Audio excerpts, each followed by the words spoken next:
I basically run an oil and gas company in Canada, in Calgary, Alberta, and I have a lot of fun, basically. Is that a job? Yeah. Yeah, so what were you like as a little girl? I was probably probably better to ask my mother, but I've always kind of been a very purposeful child or person. Since I've sort of had consciousness, I've just felt a great sense of, what is my potential? And I've just been curious about that and have been sort of exploring that for most of my life. So a lot of it was just very purposeful. And my parents did me they gave me many gifts, which aren't tangible.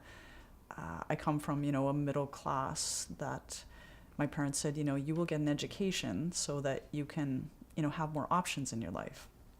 We don't care what you do, but you need to get an education.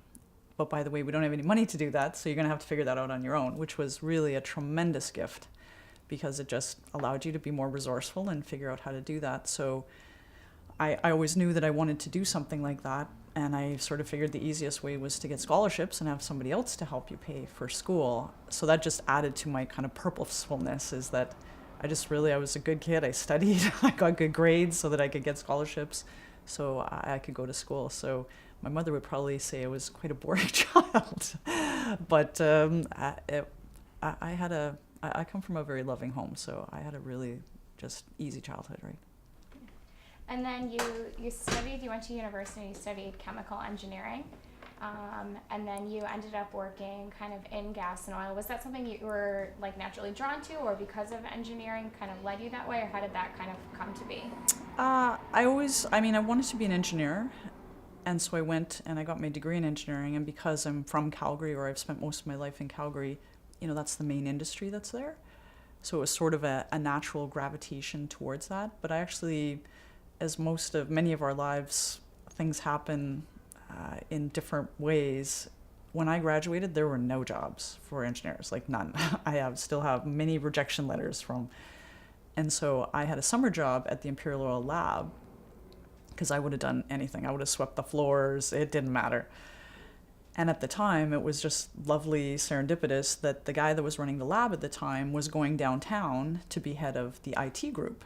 And he said, we don't have any jobs for engineers, but I could probably get you a job as an IT person supporting engineers. And again, I would have swept the floor. So it's like, yeah, sure. And I had no business taking that job because I knew nothing. I did not take my degree in IT. So I would spend every night just reading as much as I could about IT because I figured as long as I knew more than the people that I was trying to support, that was going to keep me in the game. So I did that for about a year. And then the head of the group that I was supporting sort of said one day, "Aren't you an engineer?" It's like, "Yes, I am. What are you doing in ID?" So it was and at that time then they sort of just moved me over into engineering. So I was very fortunate. I sort of got in the back door of Imperial Oil. Cool. And then while you were there, you called yourself like organizational rebel. Yes, thank you. An organizational rebel, and kind of baffled structurally with the way that they were doing things. I know you tried to get yourself fired so that you could get out of there. I would kind of love to know a little bit about kind of that corporate structure and how you kind of wanted to break that, and then kind of how that led you to start your first company. This is one of the good stories of my career. So when I come from a background that I didn't necessarily have any mentors from an entrepreneurial perspective, nor really from a corporate world. So when I first joined Imperial Oil and got introduced to command and control organizational model, it was absolutely bizarre to me. It never made sense to me because I know that people are your greatest assets. I've just intuitively known that. And it made no sense to me that the structure was going to help people be creative and inspired and self-managing and collaborative. But, you're young and you kind of look to the left and look to the right. Nobody else seemed to think this is a stupid idea. So you're kind of going, So, but for years, I was just this kind of organizational rebel that it just didn't make sense to me, that I just thought there was a way better way to do things. And I'd always had in my head sort of an organizational model that is interestingly based on the wisdom of Mother Nature. She's been around billions of years. I'm pretty sure she knows what she's doing. So the 4 aspects that I thought would be part of an organizational model was one, if you can teach people how to be self-managing and make their own decisions, you don't really need several layers of middle management. They're not typically helpful in an organization, and you teach people how to make better decisions and to be self-managing and to understand what the goals of an organization are, how they contribute to those goals, how they impact others, and how others impact them. You really create amazing contributors at that level. And then the second aspect of it was, I was in an organization that wasn't very necessarily creative or innovative. It was more like nobody moves, nobody gets hurt. And it was sad to me because there were so many opportunities that organically, like in Mother Nature, her entrepreneurial spirit is evolution. It's like, I need a new fin. How do I grow a new fin? And she doesn't sort of have a pity party of, oh, this isn't working or that. It's just very organic and it's exciting. And that's what entrepreneurs is. We sort of love a little bit of challenge and how to get better continuously. And we weren't teaching organizations, how to change or when to change and when not to change. The third aspect that I always had in my head was around the industrial age really did human beings a disservice in that it turns them into workers. And so business has this sort of aspect that you just bring your business person to work and leave all the rest of it behind, which, just made no sense to me. People are fundamentally amazing, like absolutely amazing, but they're also whole people. We're physical, mental, emotional, spiritual people, and that's where our genius lies, is when we allow people to show up in their wholeness. And organizations never seem to want to bring that wholeness and all the genius to work. Now, hey, there's some weird and wonderful parts of human beings that come with it, but that was really the way. And how do you create an environment where they're in their natural state of productivity, they're doing what they were born to do, they're doing what they're good at? How do you create that in an organization? And then the last aspect was around, it's kind of this greater good. Mother Nature totally understands an ecosystem. Everything's connected. She makes choices for the greater good. And I saw in organizations just absolutely wasted opportunities because we have separate teams, separate divisions, self-serving goals, get away, this is my budget or I'll poke your eyes out. I intellectually understand external competition. I have absolutely never understood internal competition. It's poisonous in organizations, like absolutely one of the worst things you can do. And yet I saw it as a regular kind of way of being. So long story is that I had this in my head, so I was trying to turn the Queen Mary around, and I kind of woke up one day realizing that I was spending 50% of my time trying to get an organization to do what I barely considered ordinary, let alone what if I spent all of my energy doing something to make it extraordinary. So I was thinking, I had these sort of entrepreneurial flashes but I had no reference point for them. I didn't come from that, but I figured that, hey, I'm going to go try this. If I go down in a blazing ball of glory, well, whatever. At least I could say I tried. So I was thinking to go to a small company, but another company came recruiting me. It was another big company. It's like, no, if I want to stay in a big company, I can stay here. But it was led by a man who was an amazing entrepreneur, and he really changed my life. When I met him, and I was intending to say no to his job, but I met him, and it's like, oh my God, I can learn so much from it. But I shared with him saying, this is my organizational model I want to try. And he basically gave me enough rope to hang myself with. He says, listen, I don't care how you make money. And so that was actually one of the funnest 2 years that I had in my career, where I kind of birthed this organizational model. And it was cool. Hey, I tried every idea. Not all of them worked, by the way, but that's how evolution works, right? You learn and you grow. So that was an amazing time. So I looked after a very large group in a big company, about a third of the company. And we were doing so amazing. We were beating our stretch targets. People were happy and productive. It was just a great environment. And they basically sort of fired us all. Or my boss came to me and sort of said, you know what, Suzanne, you have a great role here with this company as long as you do what we tell you to do. And it was actually like the lowest part of my career is to kind of realize that somebody actually wanted such a low level of contribution from me. So I basically, it was just so dismaying. So I kind of allowed myself to be laid off with, most of my team.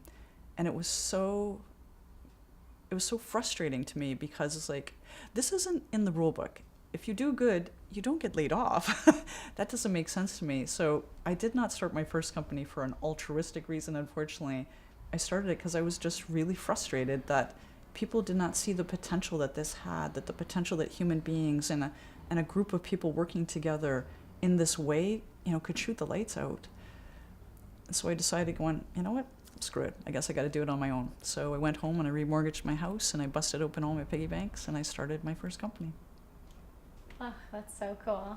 I definitely relate to. I came from, before working here, a really corporate environment, and the internal politics can drive you insane, and it doesn't make any sense, and it's so frustrating to kind of be a part of that and not be able to do anything. So I think it's really cool that you did your part there, and then they didn't see it, and then you kind of moved on from there. Yeah.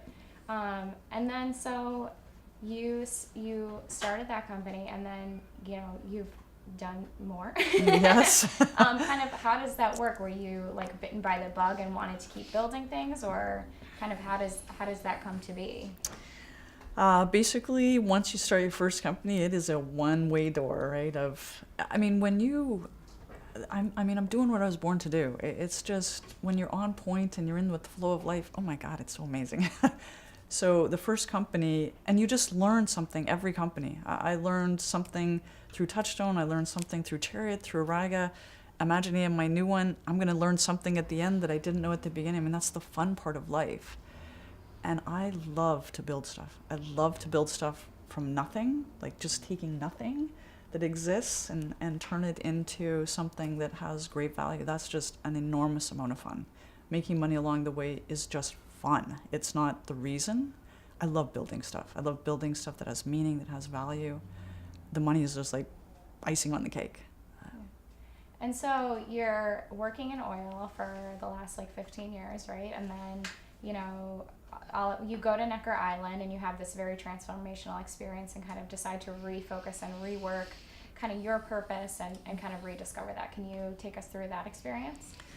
Wow, that was a life changer. So I had grown 4 companies. I do the equivalent of I buy old houses and I fix them up, except they happen to be oil and gas assets. So I've done that 4 times. So I was in the middle of my 4th company, kind of wondering, what I was going to do. Because there are parts of my industry that, are kind of offensive to me and don't really, touch me at a deep level. So I was considering, maybe doing something else, etc. But my life really changed in February of 2013 when I got myself invited to Richard Branson has a conference on his private island, a leadership gathering where he invites Oxford Martin academics and entrepreneurs from around the world. And it's a think tank type setting of how do we make a bigger difference in the world. Oh my God, it changed my life on almost I literally came back a different person. I mean, I could talk for hours about Necker Island, but the key epiphanies for me is that I have these amazingly smart scientists talk about the data, not the drama. And through the week, we have some serious problems in the world. We have 1 billion people without food and clean water. Like, my brain can hardly process that information. So through the week, as I'm just hearing this, it's funny in your life, you hear stuff and you know stuff, but sometimes you just really hear it. And that was this week. I just heard, in no uncertain terms, what we are doing is not sustainable. It's just not. It's not maybe, it's not if, it's not. Maybe in my generation, your generation will be fine, but the next 5, 6, 7 generations, we are impairing the quality of their lives because we are being selfish. Like, it was very humbling to kind of realize, wow. And at that moment, that just became unacceptable to me. And then on the backs of that, though, one of the biggest solutions that we talked about at Necker, standard of living is one of the biggest solutions we have that can make, bites into some of these big problems. Energy is, 30% of standard of living. It's actually part of the solution.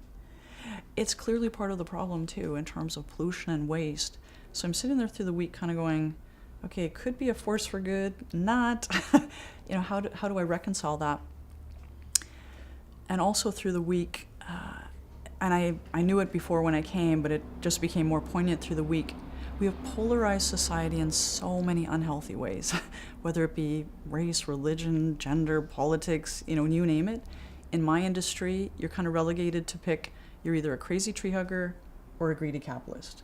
And those are your two choices. And you have to pick your camps. And then we have to fight about it for sure, because somebody's got to win and somebody's got to lose.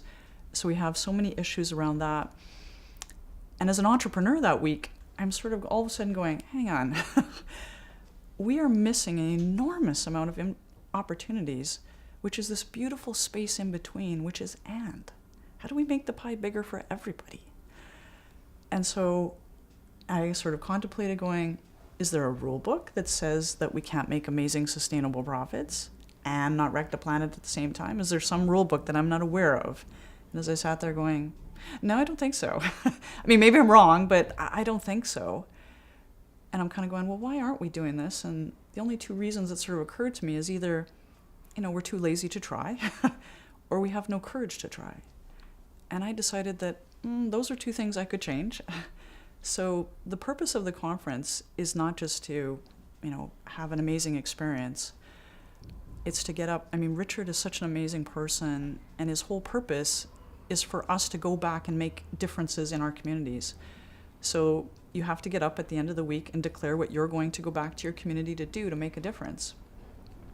I'm a pretty accountable person, so I knew what was ever going to come out of my mouth I was going to do.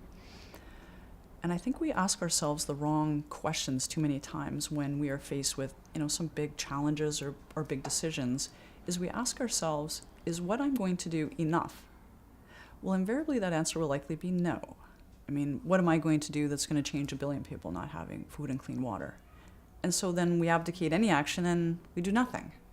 And then billions of people do nothing, and then we are where we are, as opposed to I decided that the right question to ask myself was, can I do more? And interesting, that answer is quite easy. That answer was yes. So through the week, I was trying to decide, what does my more look like? So that Friday, meditation is a big part of my life. So that Friday morning meditation, so I'm trying to sort of feel of, what would that more look like? It was truly, I would say, one of the top 3 moments in my life. That in one moment, I had crystal clarity around what I needed to do. So I got up that morning and I declared to Richard and the group that I was going home to change my industry. So I came home and I wrote a manifesto called Project Step Up, because I told myself I had to step up my game. It is a very humbling moment in your life when you realize that you can do more, right? That I had more to give. I had more brains, more boldness, more talent, more something. And to kind of realize that is quite humbling.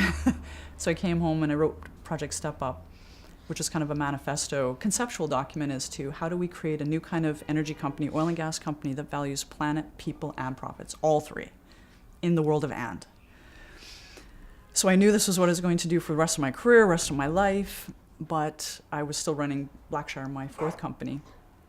So we had already planned to sell Blackshire in 2013. So I thought in my head, okay, we'll sell Blackshire and then I'll take some time off and I'll kind of figure out how I'm going to do this, because I didn't exactly know how I was going to do this.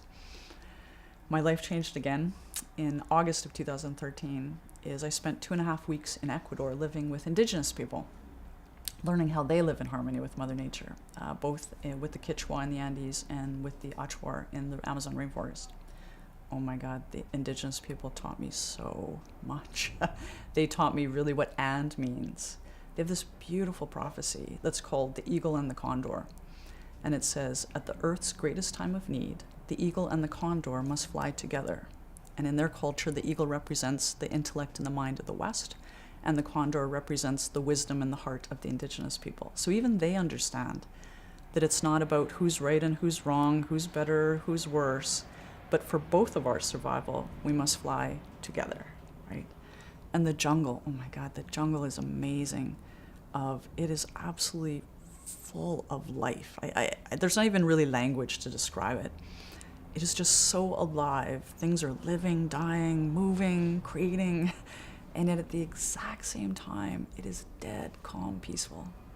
Everything is doing what it's supposed to do, how it's supposed to do it, the way it's supposed to do it, And it was this beautiful thing that sometimes we separate, oh, we're really busy or active and alive, or we're just very still and quiet. It's like the jungle sort of said, no, no, no, even those two things, can be together at the same time. But to see the devastation that we are destroying the largest ecosystem in the world. And it was absolutely gut-wrenching. I bawled. I was a little bit embarrassed to be part of an industry and part of a society that was demanding this. So I came back from Necker Island knowing that the world and my industry had to change, but I came back from Ecuador and I knew it needed to change now, that we have got to start making some better choices. I did not have the luxury of figuring out how I was going to do this. So I sold Blackshire on November 5th and I started Imaginea on November 5th. So Imaginea stands for Imagine a New Way of Doing Business. And it has been so much fun. I have had fun my whole life. I have never, ever had this much fun. Oh, it's so awesome. Thank you so much for sharing that story. I got shivers a bunch of times. It's so Every cool. time I tell it, it's like, oh my God, it was life-changing, right? It just changes you. You just know when you get up every morning and you're doing what you were put here to do, there's nothing like it, like nothing like it. Every day is joyful. Every day is amazing. Every day is full of wonder. Every day is full of, wow, how can I want to go to when they lay me, in my grave, I want to know that I showed up 100%. And I did everything that I could to make a difference in this world, right? Every day. Yeah. I think it's so cool that you felt such an urgency and kind of felt like you were on this path, things were kind of connecting and you have to just move. I would love to know did people think you were crazy? Did they what was your team? Who was around you that was what are you doing? And kind of what was your response to them?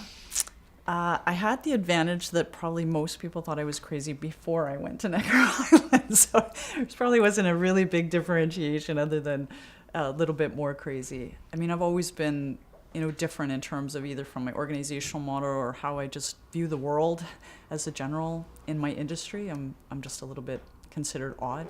In fact, I'm writing a book, and one of the chapters is, if you think I'm crazy, get in line. Because it just doesn't bother me anymore. But when I came back from Necker and sort of told my finance partners that, by the way, this is what I want to do for the rest of my life, I think they were like, oh, boo. But they took several months to sort of get their heads around it, and they did an amazing job of realizing that this was, I was deeply passionate about this, and they spent the time and effort to understand what it was and what it wasn't.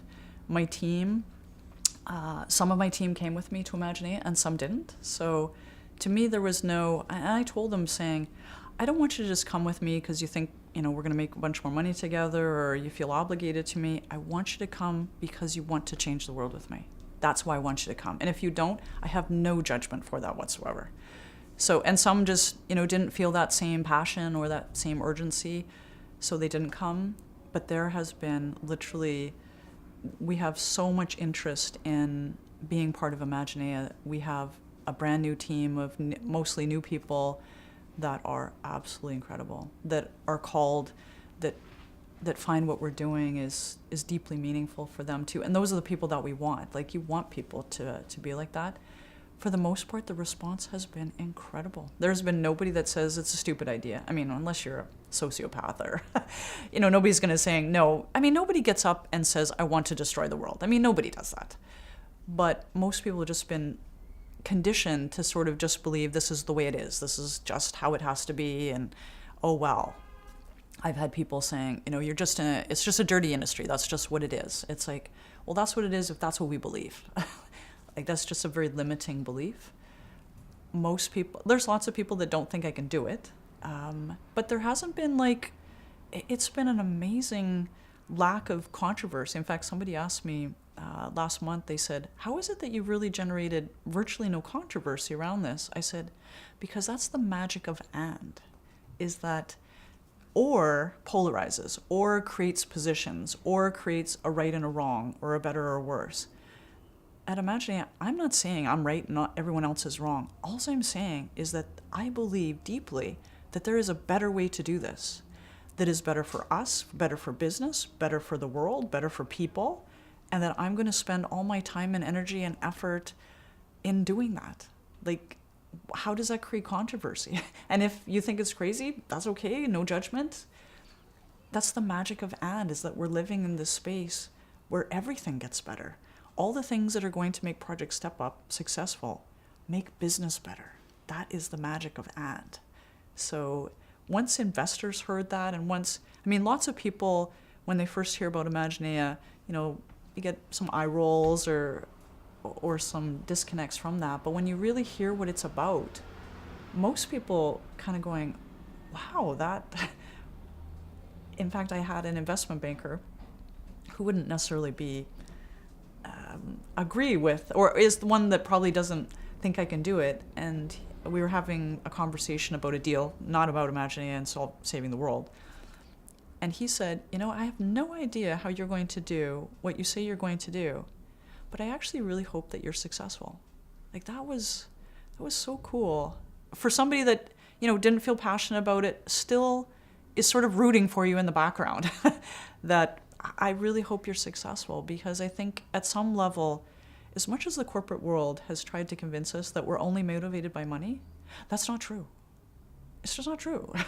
There are people that are, and no judgment for that either, but most people aren't. We're hardwired for meaning as human beings, and we want to wake up or participate in things where we feel like we're making a difference, where we feel like what we do counts, that somebody cares about our contributions to the world.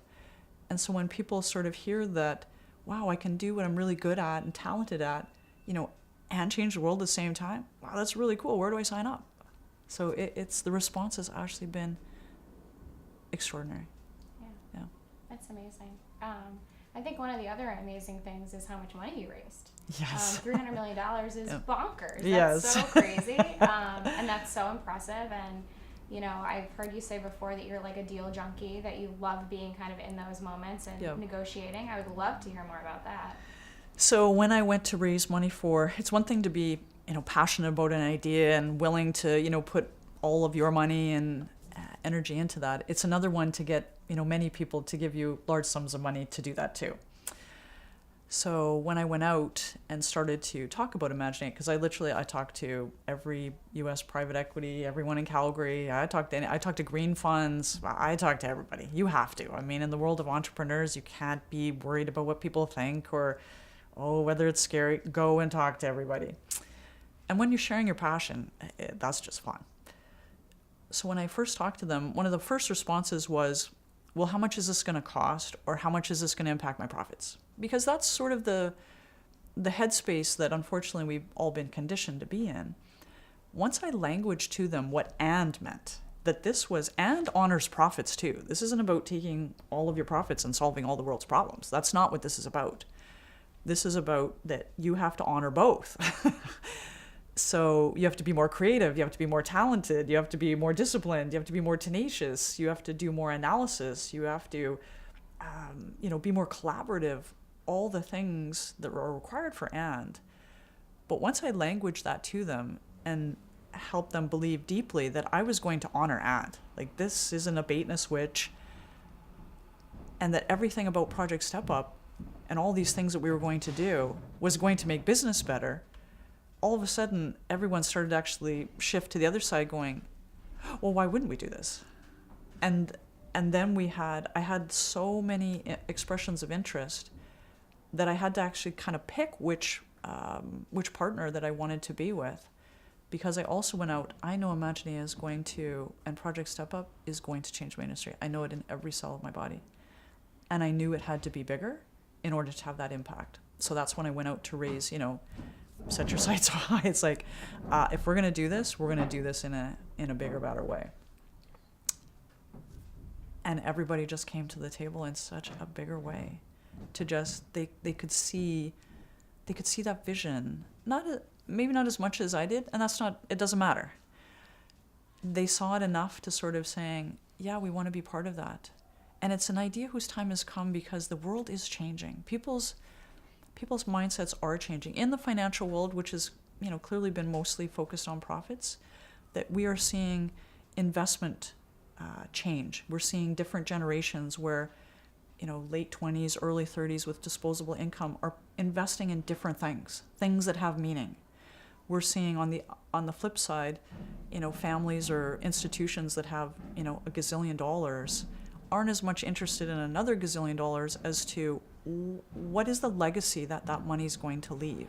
And so they're also wanting to place their money in things that have meaning, that they want to know going, yeah, I kind of made a difference in the life. So some of it is a confluence of some factors that made the time space for this to show up in just kind of perfect. Or at least they were willing to kind of listen to that, and they saw the winds of change potentially coming. Then this was a way that they could do it that still honored. I mean, that's and, right? It still honored the profits, and to add meaning to that. I mean, when we do things, and we're seeing that from social entrepreneurship or triple bottom, whatever you want to call it, conscious capitalism, we are seeing real life numbers that are showing more and more strongly that when a company has greater meaning and purpose baked into it, it does better on the actual bottom line.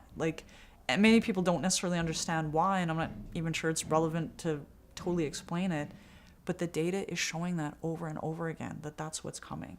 Because humans are your greatest asset. If you can reach them in a different place, they show up in a different way. They show up more motivated, inspired, creative, innovative, more collaborative, more self-managing.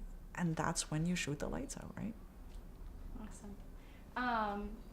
I'd love to have you say on camera that you raised $300 million. Okay, yep. And I'd also love to kind of, I think a lot of women are terrified about asking for money and kind of dealing with money. Yeah. And I'd like to know kind of, I think you tell me if I'm wrong, you see it as more of like a competition, or like more of a thought, like there seems to be some kind of lightheartedness or just get it done vibe I'm getting from you. Yeah. I'd love to have you like speak more to that, Okay. or kind of, why it doesn't terrify you. Okay. Or maybe it does, I don't know. No. So I've raised $300 million for Imagineo. When you go out to ask other people for money to do things that you're passionate about, one of the things, you just can't be afraid of that. Like, you have to me, I mean, I've sort of been born with a fairly healthy dose of lack of fear. To me, it's just, if you want to do what you absolutely love to do and participate in the world in the way in which you want to and have influence in changing the direction of stuff, one of the criteria for being an entrepreneur is you just got to do what you got to do. Whether you know what you're doing, whether you want to do it, you just have to have that real discipline to saying, I guess I got to do this. So part of running a company and growing something that is truly amazing is asking people for money. That's just part of what you have to do. And so for me, it's actually part of the fun part, because you actually get to share what you're deeply passionate about and how you see the world and how you think you can actually make money. It's a wildly vulnerable place to be, because you're sharing everything about you, what you think you're great at, because you have to share that. No one is going to give you money if you do not share and if you do not believe that you rock. I'm sorry, but people just don't give you money if you don't believe in yourself. It's not fair to ask them to believe in you. That's just not fair. So it's one of the greatest challenges of entrepreneurs, but also greatest, coolest things to do, is to share you with other people and to be, hey, lots of people told me no. That to me has no deterrent. It just means I haven't found either the right question or the right way to reach them, or it just means no. So to go out and to ask people for money about something that you care about something that you believe you can do, that's just kind of honoring you. And when you can convince them that you will absolutely take care of their money like you take care of their money, that's what an investor wants to see. Like, they don't want to see that you're just flippant or you don't care, or, okay, well, I'll just blow through your money and I'm not really going to fuss about that. When you really bring that attention and that, when you help them believe that you will absolutely do everything in your power to generate them the best rates of return that you can by giving their faith in you and your capabilities and your ideas, etc., that is just a really neat experience. Totally. I think one of the other kind of stressful things about being an entrepreneur is that failure is like inevitable, right? It's just part of what happens, like whether it's like a daily fail or like whether your company isn't succeeding. I'd love for you to tell us about kind of a time that you failed and kind of how you learned and grew from that process. The number one thing is you will learn your greatest things from your failures. Like, hey, I don't particularly like failure. I don't seek it out. But when it happens, then you're just saying, thank you, thank you, thank you. I'm about to learn something amazing. So my biggest failure would have been my third company. And it's a long story, so I'll give you the short version. We got caught in sort of some strange externalities.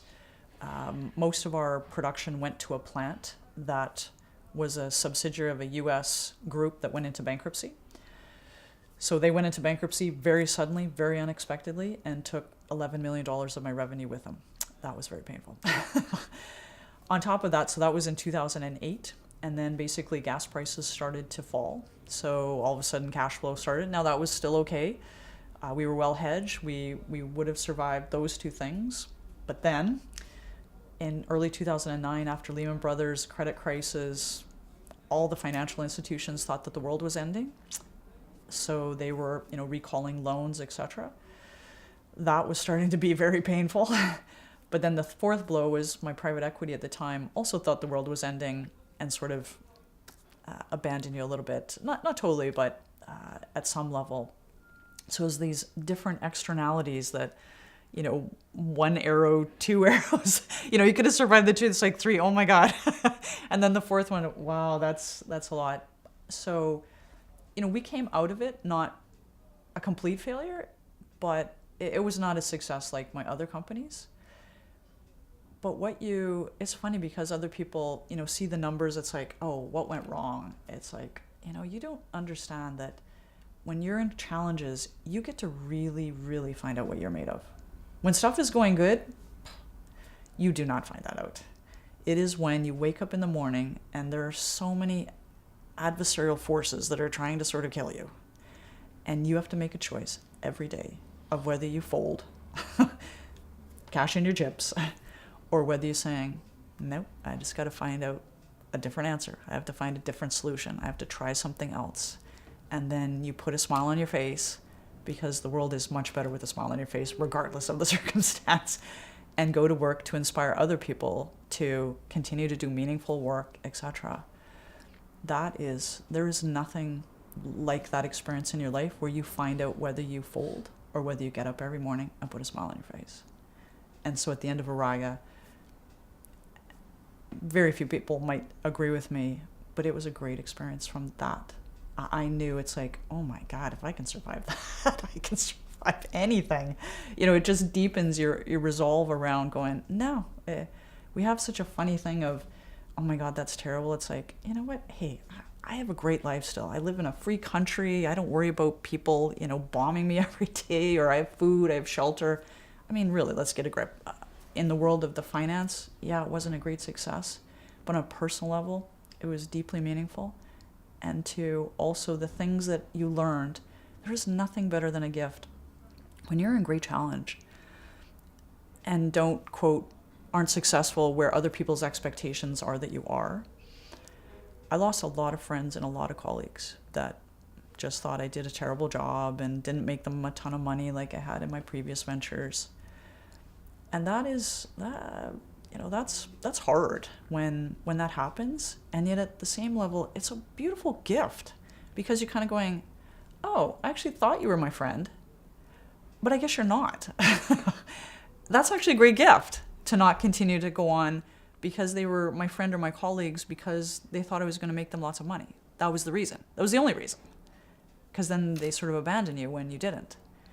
However, on the other side, your friends and your colleagues that absolutely stood shoulder to shoulder with you and loved you regardless of what you did.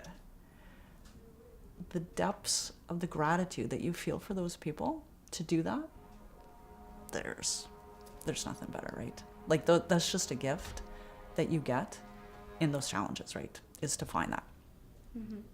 Oh, that's wonderful. I'm wondering kind of within your industry, kind of who your support system is. I know, I'm assuming that oil and gas, there's not a lot of women kind of in the field. Do you have like a like a female community that you rely on, or do you have like male mentors, or kind of who is your support system? That's a good question. I would say I don't have a ton in more traditional way. There aren't many women in the oil and gas, or I shouldn't say that. There's not many engineers women. There's lots of women in other functions, which is great. But collectively, it's mostly a male energy sort of industry. So part of me has sort of been in a little bubble because it's, part of it is hard to be in that environment. I don't like negativity. I don't like command and control. I don't like greed. I don't like, leadership to me it's a service job. It's not a power job. And yet a lot of the people in my industry, and frankly many industries, consider it a power job. And that doesn't sit well with me. I don't want to just sit there and judge them either. So I've just sort of separated myself a little bit until imagining. Apparently, if you're going to change the world, you have to come out of your bubble. I have my friends, I have my family as my support. But at the end of the day, you have to love yourself. You have to really be okay with who you are and what you have to contribute, and to make sure that, you can pick yourself up every day and make those choices. There's I have amazing friends in terms of support. I don't necessarily have traditional mentors and it sounds negative, but I didn't want to learn some of the things that would have been in an area that I didn't think made any sense to me. So, and I haven't found too many people at the time that sort of didn't think I was crazy. So it's harder to find a mentor when everyone sort of thinks going, no. Scene 1, take 2. So the next part of the interview is like my favorite part. I'm going to ask you a couple questions about being the boss, and then I'm going to ask you a couple questions about inspiring the next generation of leaders. So I'd love to know what you think the most challenging part of starting a business is. The most challenging part of starting a business is, there's actually kind of two things. One is to really, entrepreneurs have two big challenges. One is to convince people that you have a good idea, and one is to execute it properly.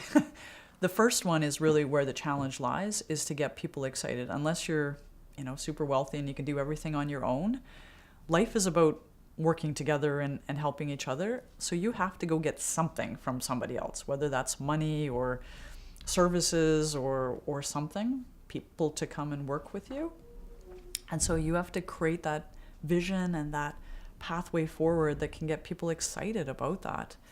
It is, and then to go and convince people to do that. It's always the first challenging part of being an entrepreneur. And what is one skill that you excel at in leadership, and something that you work at every day? One of the things that I think I excel at is I think as a right-brainer. I'm a systems thinker. I see the world as a whole. I don't see it in parts. I never have. It takes me a lot to actually think like that. So to me as a leader, it's just a tremendous skill set, because you can see all the pieces and how they sort of fit together and how they impact each other, so that if we're and the world is in need, as we move into the amount of information that's available to us these days, the frequency to which this information changes, the complexity of the problems that we face, the interconnectedness of everything now, that skill set of systems thinking is going to become even more critical. Because if we just relegate to sort of more Newtonian, one cause, one effect, then what we do is we miss a whole bunch of opportunities, both as an entrepreneur, as a leader. If you really understand the system and all its moving parts and all its connectedness and all its interrelationships, the beautiful thing is that you understand where you can move this little bit and it spits out this much on the other part of the system. And vice versa, that what you think going, oh, that shouldn't make any difference, that it makes a huge negative impact in the system. So the ability as a leader to be able to sort of see that and anticipate that, or make things work just more amazing together, I think is a good skill set. Cool. Very cool. What do I work on? Sorry. And then the thing that I work on every day, I'm not the greatest organized person. I think in multiple things, and things are moving in lots of different parts. I can be very structured and anal, but organization, I really have to discipline myself to kind of do that. So there are many times that I'm quite disorganized. We can't have it all, Yeah. And, that's why I have an EA, so. Yeah, absolutely. Yeah. I would love to know kind of about finding your purpose and kind of the empowerment you feel every day of kind of being able to create and kind of control your own destiny. So, as I mentioned, from the time I've been little, I've always been absolutely curious about what my potential is. And so I explored that in my younger days and as I went through university and started working. But then as I started being in a company and being associated with other people and working in projects and teams, now I started being quite curious as to what a team and a group of people could actually do together, which is what created some of this real desire to change the organizational model. And that's what sort of birthed a lot of the leadership desires, because now you wanted to influence things in a different way. So as I have explored that, I've sort of now, with my experience at Necker Island and Imaginea, now I'm quite curious as to what the potential we have as a world, right, in a greater context. So to me, I've always been just seeking what can I do? Like, what am I capable of doing? And when you're always exploring those perceived boundaries or trying to find your boundaries, like, I'm going to just keep pushing and see if I can, you never really do. That's the fun part about it. That's sort of the paradox of it, is when you look, well, they don't, because your capabilities just keep expanding right with that. So from a purpose perspective, that moment at Necker Island, that was kind of like destiny looking you right in the mirror and saying, this is what you were born to do. That you kind of realized everything that had happened before that, good, bad, ugly, had led up and was absolutely necessary to do what you needed to do. That I needed to be in a world, I needed to be in an industry that did these things. I needed to learn how to create profit and value in that world. I needed to be passionate about. I love Mother Earth. I ride my mountain bike to work. I'm one of these crazy recyclers. I love to touch grass. I love to be outside. All the different parts had to be there to come together to kind of do what you were born to do. And there is nothing better to be on purpose, to just find your mojo, to know what you can contribute to the world and to do it to your best capability. We've done society a bit of a disservice in this. We steal each other's joys by comparatives. It's like, oh, well, I'm not as good looking as you, or I'm not as smart as you, as opposed to, if you're showing up and doing the very best you can with whatever capabilities that you have, God, that's amazing. We should celebrate and high five that 10 times over and not be fussed by, oh, well, somebody's, doing more. It's like, no, I'm doing the very best that I can. We should celebrate that all the time. And we should have people. One of the things we do in my organization, we have a very long recruiting process. I make you go through an exercise where you find your mojo. I want to know what your mojo is. And to me, your mojo is the intersection of what you absolutely love to do, what you're ridiculously good at, and brings you meaning and satisfaction. Because if I can find your mojo and build your kind of role around that, God, how do you not do amazing? You show up doing what you love and what you're good at. So I love people to sort of find at some level the purpose and the thing that they were we all came here to do something special and to contribute. And if we can help each other find that, and yet we don't. We have a world of more shoulds. You should do that, or you should be that, or you should take that course, or God, the world of shoulds, that's kind of a very stressful life, as opposed to, do we ask girls or children or human beings in general, what do you absolutely love to do? Like, what's so special about you? And to celebrate that, rather than to try to put that person in what other people think, that they should do. That's a terrible thing to do to people. And sometimes, sometimes we don't learn those things till later in our lives, but what a great world it would be if every child that was born, that was what we were trying to help it do, is to find its purpose, to find what it was born to do, to find what it absolutely excelled at, to find what it wanted to contribute to the world, whether that was art or plumbing or engineering or going to space, whatever that is, everything is, if we could just honor that, that would be really cool. Yeah, absolutely. That would be really cool. Yeah, that would be really cool. I would love to know what your advice is to somebody who maybe has found their purpose, but fear is holding them back and they're kind of afraid to take the first step. My advice,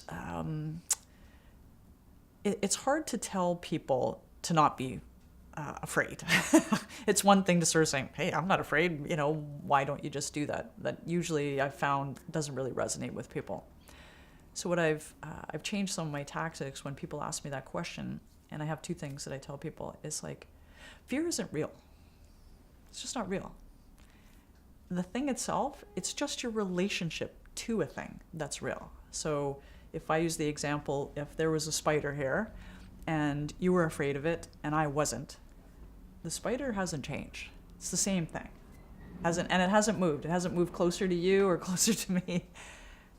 And it's like, the reason that you have fear and I don't isn't because of the spider, it's because of your relationship to the spider. And mine is different. My relationship to the spider is. And so if you can, because that is easier for people, I found, because then I sort of give them the opening saying, all you have to do is change your relationship to this thing. The thing is not, it's not real. So if you can change your relationship to that, then it opens doorways where, people sort of saying, well, you're fearless, or you do this, or you do that. It's like, no, it just doesn't occur to me. It just doesn't occur to me that I can't. It doesn't occur to me that it's scary. It doesn't occur to me that I shouldn't be doing this. It just doesn't occur to me.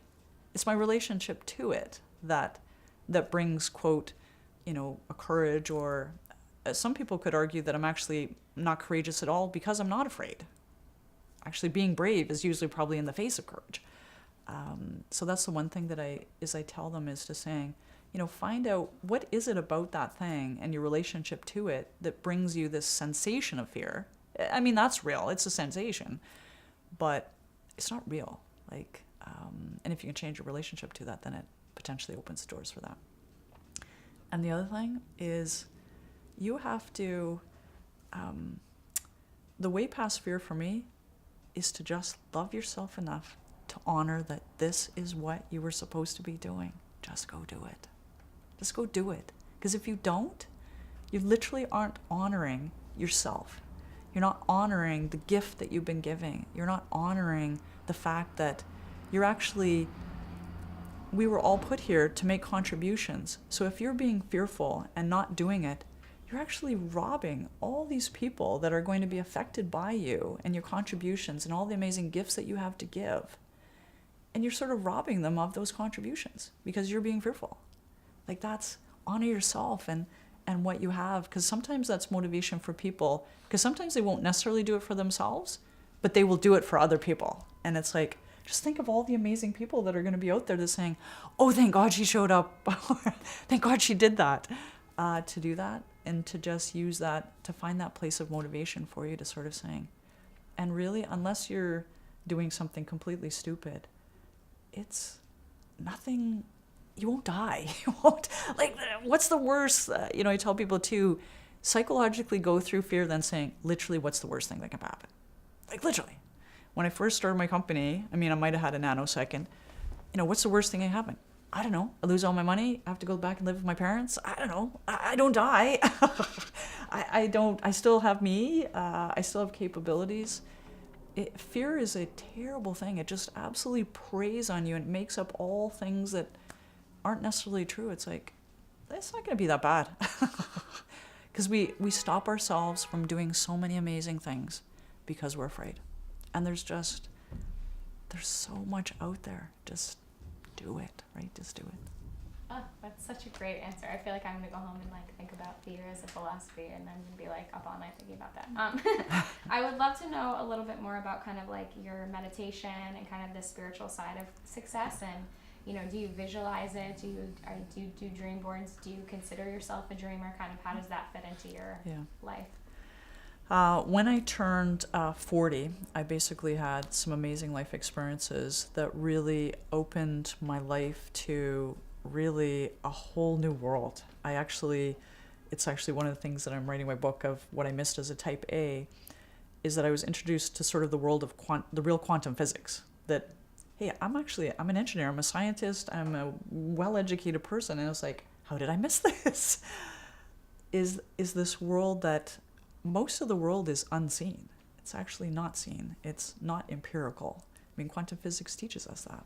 Quantum physics teaches us, consciousness is what changes things from wave particles and potentiality into matter. There's so many things that quantum physics teaches us about a level of consciousness and universal mind that it's like, how did I miss this? Like, it literally was, I just felt like I'd been duped. And the world of potentiality that is out there by connecting, to this beautiful world of spirit. Spirituality's got such a kind of strange rap, is that it's been associated with religion, and that's what creates polarization and controversy.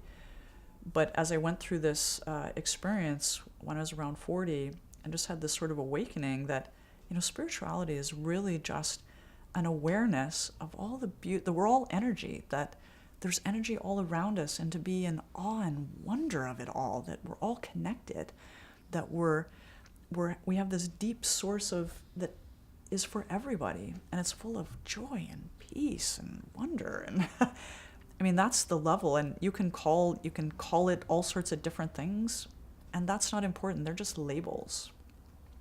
So once I sort of awakened to this, it was like a whole new world for me and I sort of realized through my first 40 years and through business, I mean, I was a smart, clever person, and I was awesome at making stuff happen.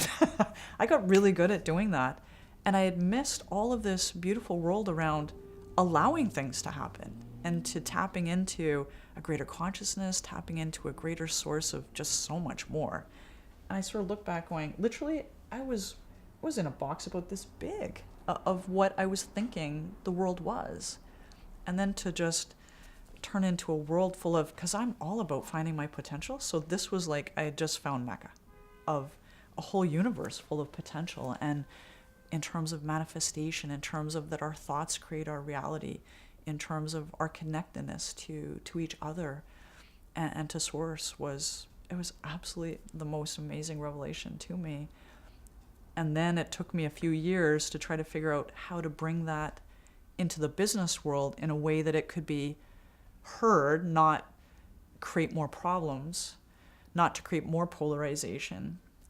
And so I sort of started, and we did little things like we started to teach people meditation because, hey, nobody can debate physiologically from your mental, who's going to knock meditation? I mean, there's a real, logic to that. So we sort of brought it in from that basis. But once we get people to be still, I mean, that's the open access to something, deeper. And then we just continue. I have a shaman come in and everyone gets their power animals. We do all sorts of great stuff now, because now I'm sort of fully out, and I've just decided saying the business world actually needs a level of spirit and soul in it.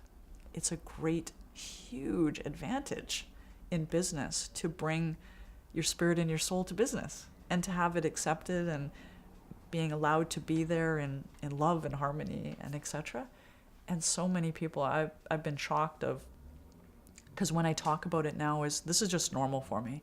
I don't speak about it. There's no shame or, oh my God, I hope people don't think it's stupid. But when you talk about it from a deep love of it, everyone is like, oh my God, really? You talk about it like, and literally you're just giving permission for people to also, join in and sort of saying, well, that's kind of how I think, but I didn't want to look weird. Or it's like, no, that's normal. We're whole people, right? We're whole people. So, I mean, meditation is a huge part of my life. Tapping into our intuitive nature and our powers is a huge part for me in business. Tapping into just teaching people how the universe kind of works in terms of the ability for us to manifest, to have, positive intentions, to be intentional every day in business of what we want to. We were put here to be creators. And what we create is ours to do. If we're creating chaos around us, then that's what we're creating. And for people to have that sense that we're participating in this. We're not unwitting victims, or we just have to make the best of what we have. It's like, God, we have so much ahead of us if we can just create a world, which is why I'm so excited about Imagineer, to just awaken people, even sending their intentions into believing that there is a better future for us and that we can do something about it by choosing a different one, right? And to get more and more people, I can't change the world by myself. I have to convince as many people as possible to come with me. But when we do, we absolutely, we see that in Arab Springs, or, all sorts of different ways when the collective says, no, this is not the way that we want our world to be. We want it to be something different. And it is the strength of the collective. It is the power in that is what really shifts. And so if I can, bring that into the business world and allow that to be in a place that isn't considered strange or weird or inappropriate. That's another word I've been told. That's inappropriate. It's like, really? That's part of me. That's part of who we are. And hey, no judging about that. But the business world does need a dose of spirit and soul, right? Yeah. Oh, that's so cool. I want to know what my spirit animal is, or my power animal. Mine is a great horned owl. Ooh, that's a good one. There's so many owls in this apartment.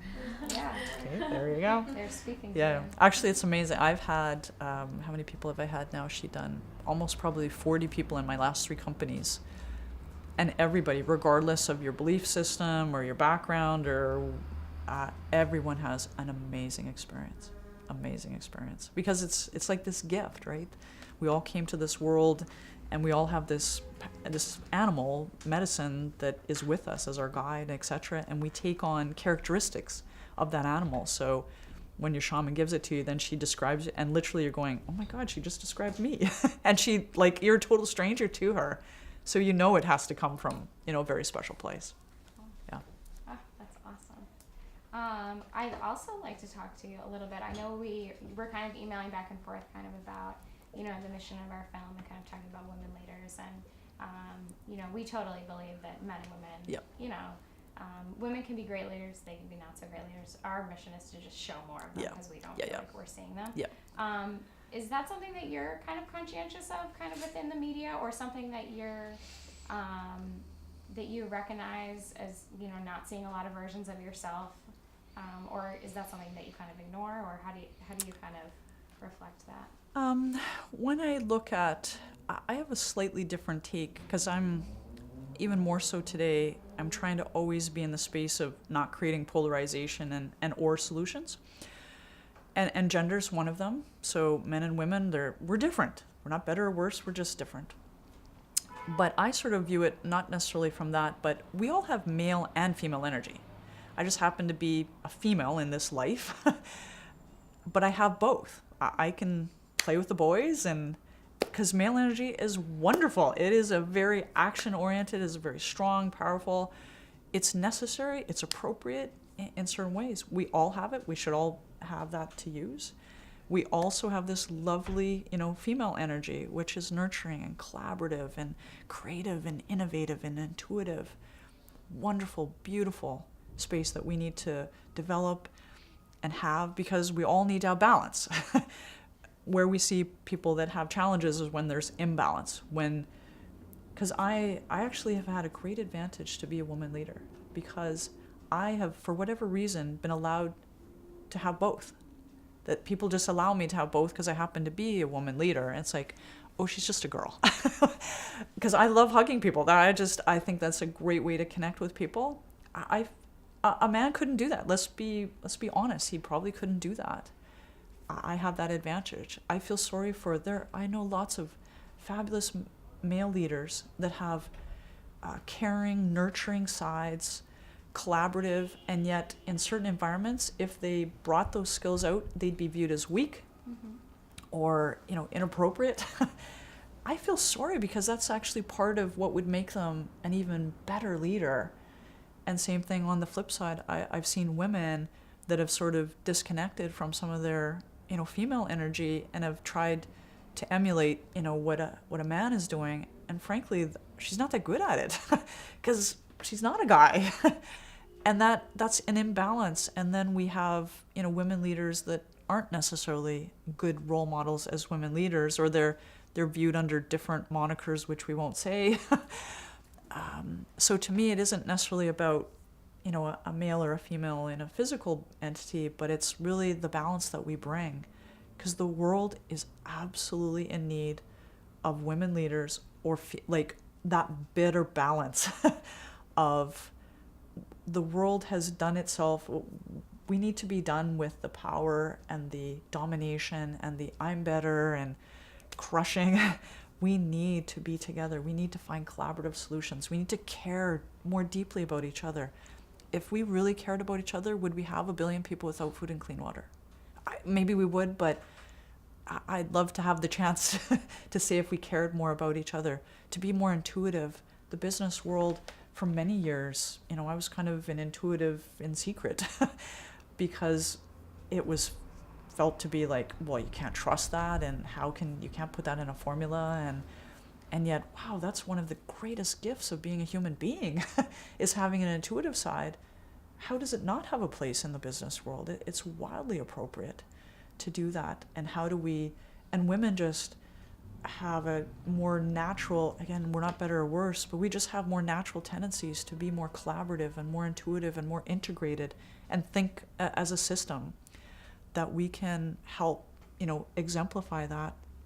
I think one of the challenges of when we see role models as leaders, or why we potentially, and this is just my opining, it may or may not be true, I think one of the reasons we don't see women being more leaders is because the role models that we have, I wouldn't want to be that.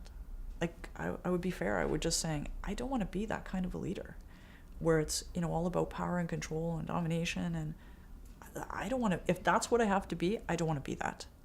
So one of the exciting things for me is when we can showcase women or, men that also have good balance. God, we can just show a different way of being a leader, right? We can show that there's great power. Business has done a bit of a disservice in that teaching us that being vulnerable is weak. That is absolutely wrong. Being being vulnerable is one of the most powerful places that we can be. Powerful places. It's where we deeply connect with people. It's where we engage people in causes that are bigger than themselves. It's a wildly important way. So if we can have leaders that, have moral compasses, that have visions of a world that's better. We have leaders that are service. I mean, that's one of the things that I think women have a more intrinsic nature, not to say that men don't as well. We just have a more natural to be a serving leader, which is the deepest, most powerful way in my mind to be a leader. If we can showcase that kind of leadership and inclusiveness and not a separation mentality, caring about people and their potential and raising people up and getting them to do what they don't think that they can do. Oh my God, that's amazing leadership. I mean, some of my great idols that I have, the Martin Luther Kings of the world or the Nelson Mandelas of the world, who do the right things, not the popular things, that can literally see a vision of a world that is different, that is better than the one that we have right now, and are willing to, same thing, spend all of their time and energy in convincing people that this dream, it can be real if we all, collectively, can see that dream. Yeah, absolutely.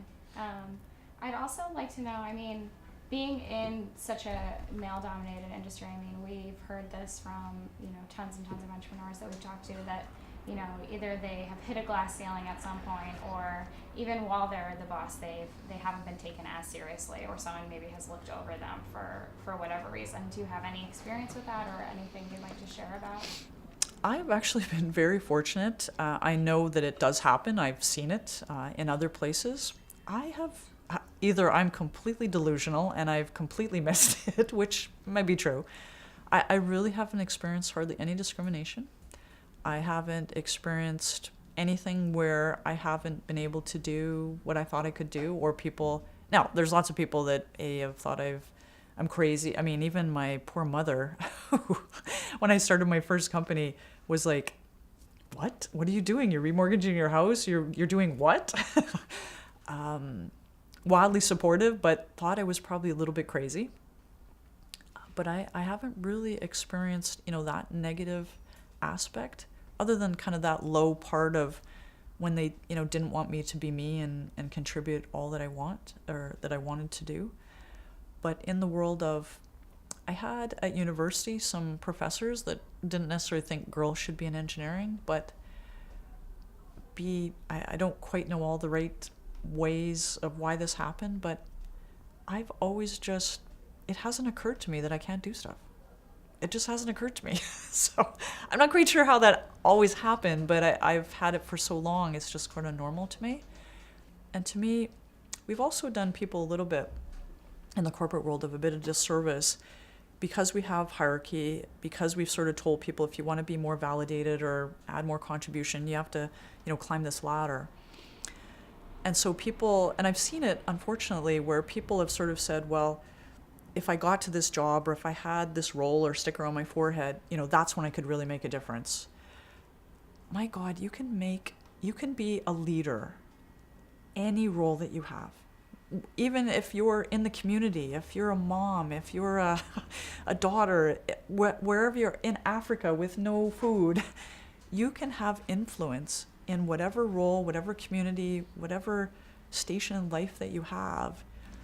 You can have influence. I mean, that's a real aspect of leadership, is where you can have a vision of where you and whoever else, 1, 2, 100, 1,000,000 people, you want to go with you. That you can articulate that vision to other people and get people excited about that vision, or where you see what we think we can do. It's like, oh, I think we could do this, right? I think we could make that better, or I think we could reduce that. And then to engage people in a way that makes all of your lives just even a little bit better. That's being a leader. And you can do that. You don't have to have a sticker on your forehead to do that. You don't have to raise $300 million to do that. You don't have to, climb a ladder there are many opportunities to do that in a bigger way, but don't wait for that. Don't wait or complain or saying, oh, well, I can't. It's like, be a leader where you are.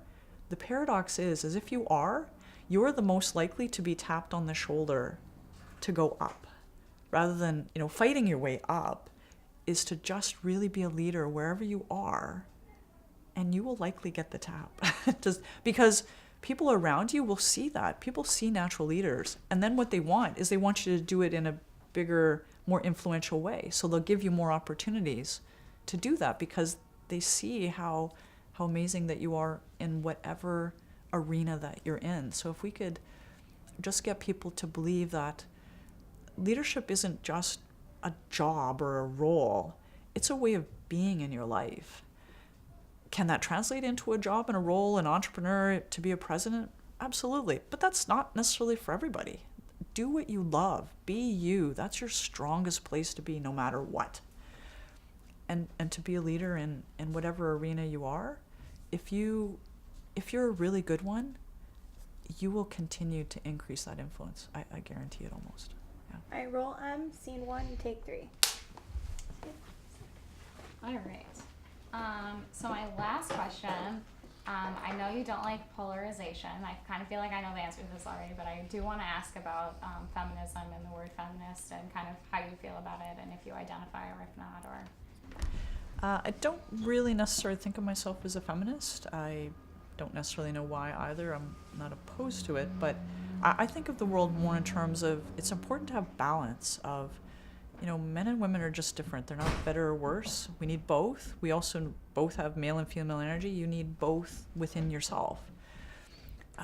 What I do deeply believe in is that everybody have an equal opportunity to do what they were born to do in this world. That's really important. However we create that, I'm deeply passionate, and I know that girls, I had a beautiful science teacher who gave me one of the greatest gifts I've ever been given, is she gave me her love of science.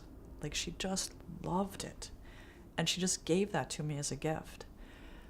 And it was the reason that I became an engineer, is because I just loved it. It was just fun to figure stuff out and to build things. And the stats are that, girls drop out of science and math. And wow, how does that happen that we don't share the same gifts with everybody so that they can have lots of options available to them, that we have a society that treats everybody the same and gives everybody the same opportunities in how they believe in themselves and what they're capable of doing. And there's some things that need to change. There's clearly things of where people are not given equal opportunities. We need to do some things that change that. But to me, as individuals too, we also need to not always worried about all the externalities of all the things that prevent us or keeping us from. Those are real, and as a society, we need to work on those. But on the flip side, people also need to be really good at what you do. No matter who you are and where you are, just be really good at what you do. And that will also change the world in terms of changing people's belief about there aren't very many women engineers, there aren't very few women CEOs in the oil and gas, but there is one. So it must clearly be possible. I don't think I'm an aberration of nature or something. And so it will take people that care about doing what they were born to do, and even in the face of sometimes opposition, is to keep trying and keep doing it, because that is also what's going to change society and believing what's possible. One of the really amazing things, an opportunity that I have, is talking about Imaginea and to get people to believe in a different possibility of what is available to them and to awaken them that there's potentially more than what they sort of thought. That's an honor to do for people, right? Yeah, absolutely. And can you tell us a little bit about kind of the journey and that unknown? I love that idea of kind of creating, that gives you like a blank canvas to kind of do whatever, right? We have, sometimes in business or society, we become fixated on outcomes, that we have to make outcomes and they have to be like this, and this is the time frame and this is how we want them, and we're sort of fixated on the outcomes. I've learned, especially in the last 10 years of my life, oh my God, it is the journey of life that is the joy and the juicy part of life. It's the being present today and loving today, and what the weather brings today, and what the circumstances bring today, and what the challenges bring today. That it's really the journey and how we respond through the journey that's really the joy of life. And the other thing that we've done a little bit in society is we've become fixated on, we have to know. If we don't know, that causes stress. To me as an entrepreneur, oh my God, the unknown is absolutely the coolest place to be. It is where you create from. You can't really create from the known. You get to create from the unknown. So in and of itself is an amazing place to be. Not scary, not stressful. It's like, be the creator of your own destiny. Be the creator of your own life. Design it, live it, do it, and you will be amazed what you can do. Very cool. And then do you want to tell your story about your closing party for lecture? Oh, yes. As a leader, one of the most beautiful compliments I ever got, which is why when you get these, it just sort of gives you that, oh, this is why I do part of this. So at the end of my fourth company, Blackshire, we had a closing party, and it was at the Banff Springs Hotel, which is a beautiful hotel.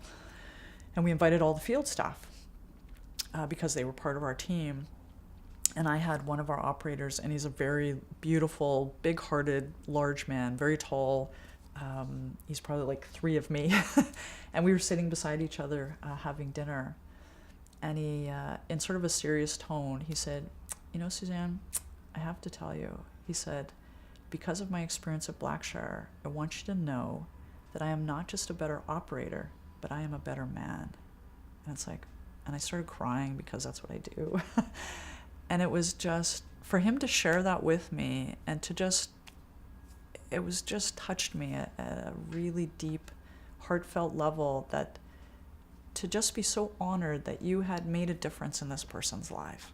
That for whatever reason, that he thought because you showed up like you showed up, he was a better person. Like, wow, there's nothing really better as a human being than to know that you left a positive impact in the world.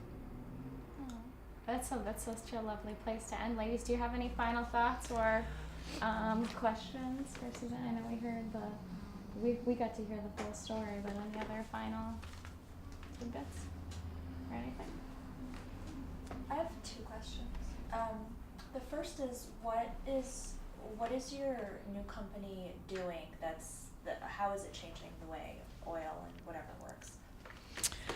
Imaginea is my new company, and our business thesis is exactly the same. So my last 4 companies, I do the equivalent of kind of buy old houses and fix them up, except they happen to be oil and gas assets.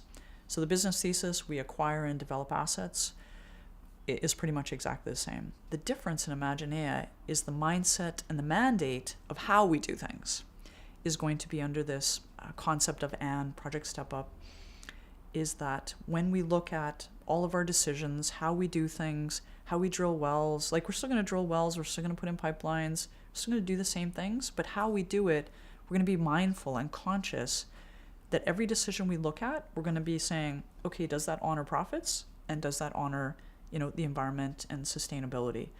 And each, whether they be little small decisions of how much paper we use, to when we go out and whether we use, different muds, more environmentally friendly muds, or whether we capture flare gas and turn it into fuel on site, different opportunities that really honor both and make better profits and lessen the footprint. So Imaginea is really this lovely combination, hopefully, of what we do really well on the profit side, but to just do it in a much better way, right, in terms of that. Thanks. Can I ask the other? Yeah, of course. The other is sort of like about, you described the awakening when you went to Richard Branson's island and that, but did you have an awakening where like you went from sort of not knowing your power or your voice when you were, let's say, 21, 22, and then sort of like either a year in your life or a time in your life, like what made you, it's a corny, like a woman, like what made you rooted in knowing who you are and what you're. That's a good question, and that was on one of your, I'll try to answer because I'm not sure I have an answer for that. I've just always really had a fairly good sense of myself, and more importantly, I've been very comfortable with myself. I'm happy who I am. I have great gifts, and I also have great challenges. I'm frustrating to people in some aspects, and not that I, just ignore that, but I'm really comfortable with who I am and being silly and being out there and being, whoever I am. So I've never necessarily had sort of a shift between not knowing and knowing, because I've just always had that sense. It has definitely evolved. It's definitely gotten better, a deeper sense of self, a deeper sense of awareness. But as I mentioned, one of the greatest gifts somehow I got in this world is it just hasn't occurred to me that I can't do stuff.